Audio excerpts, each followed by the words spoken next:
Good morning, everyone. Today I want to talk about what is the hottest mental illness. Now, when we say, excuse me, thank you so much. Now, when we say hottest, before everybody gets their panties in a twist about, oh, this is so offensive, I could just say you're stigmatizing mental illness, all this, what I would say to you is, don't you think that the most meaningful way you can love someone is by saying, not only do I love you in spite of what's wrong with you, but I love you because of what's wrong with you. So, that being said, loving someone's mental illness is basically like saying, you're perfect because you're imperfect. That's pretty good. I should write that down somewhere. Anyway, before we talk about what's the most attractive mental illness, I think we should start in the opposite direction and talk about what are some of the least attractive mental illnesses. So, on that end of the spectrum, we probably have depression, because there's sort of this misconception that people with depression have a mental brain chemistry imbalance, and that's not exactly true. What it really is that there is a sort of interruption between how the person interprets the outside world. Basically, the outside world is sending them signals to their brain, and their brain is taking it and basically messing it up. But what we can also say is that a lot of times that's because sort of the external factors and the internal factors both are doing a tango with each other. So I don't want to say that depressed people are usually ugly, but usually there are things happening in their life that are making them depressed, essentially. And it's just, they're like I said, their depression's being influenced by the internal factors or the external factors and vice versa. So, that's why we see people with depression typically are not very hygienic. They're typically sort of like, oh, woe is me, blah, blah. We've all sort of dated with people with depression, and so we all know how unattractive it can be, I'm sure. That being said, it sort of goes for, the same thing sort of goes for any of the mental illnesses that instead of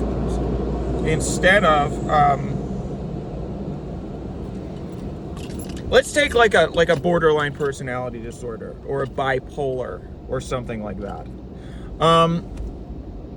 The reason those tend to be considered more attractive is because they're adding things to your behavior. They're making you behave in ways, they're sort of a little freaky, you know what I mean? They're a little freaky with it.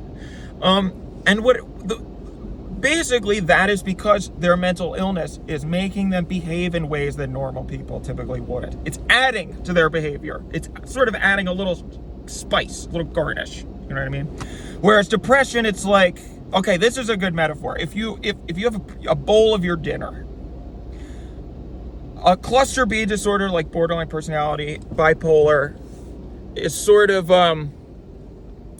like you're sprinkling paprika on top, right? Or whatever spice you like, I don't know. Depression is you have an empty bowl, right? Or you're taking things out of the bowl.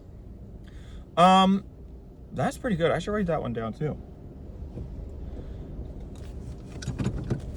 So when we think about it in those terms,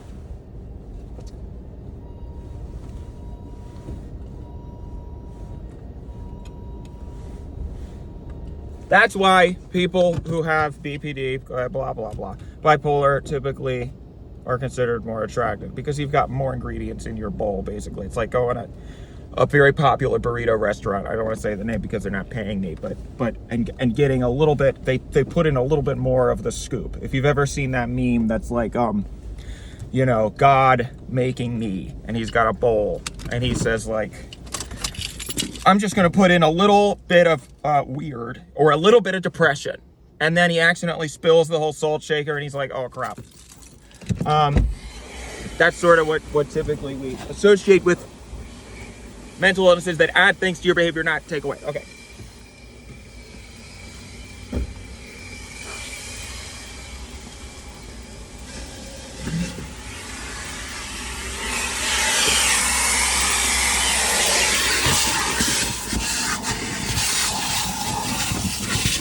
Now, that being said, what about something like a schizophrenia or something like that. Schizophrenia.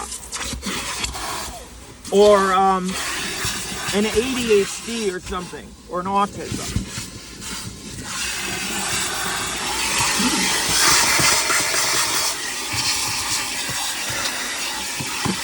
Crap! I sucked up my wedding ring!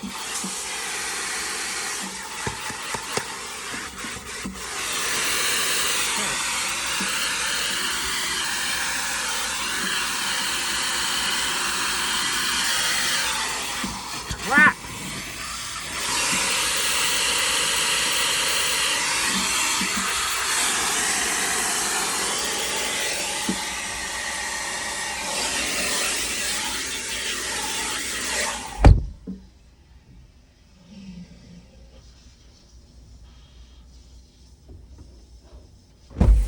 Okay, well, whatever. I guess I wasn't really using it anyway.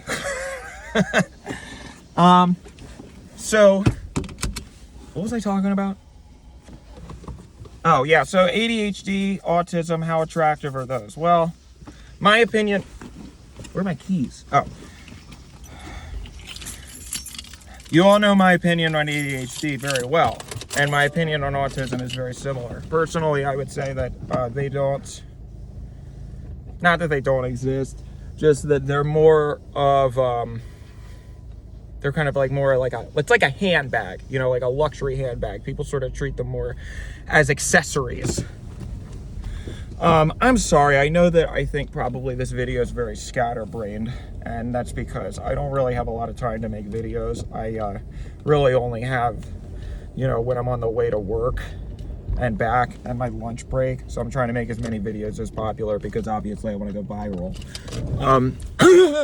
So I'm trying to kind of like kill 3 birds with 1 stone because I got to go to work.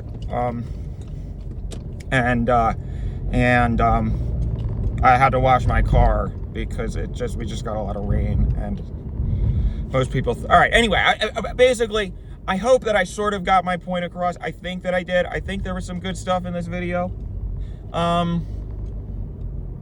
Yeah, I don't know. Pipe in the comments with what you think are the most attractive mental illnesses. I sure hope I said some good stuff in this video. I think I did. I can't really remember. I guess. I don't know. Okay, bye-bye.